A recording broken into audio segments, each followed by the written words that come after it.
नींबू महंगा, टमाटर महंगा, महंगा बा तेल सरसौआ, सब कुछ महंगा कई दिल बानी जितला के बाद चुनावा। सिलेंडर अलगे ताव मारतावे, चूसले में खून लागे रहुआ। ई का कोइनी डुबाही देनिया पन नौआ।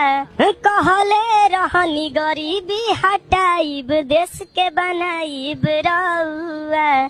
खाली काव काव करते रहिला, जैसे करेला कौआ।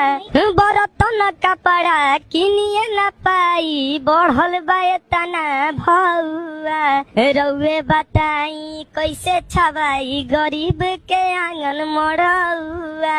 1200 में फूल मिले, 600 में हाफ हो, कहनी की बंद बावे पौआ। खाली काव काव करते रहिला, जैसे करेला कौआ। डीजल और पेट्रोल महंगा, दिन प दिन बढ़े भौआ। सब कुछ महंगा कही दे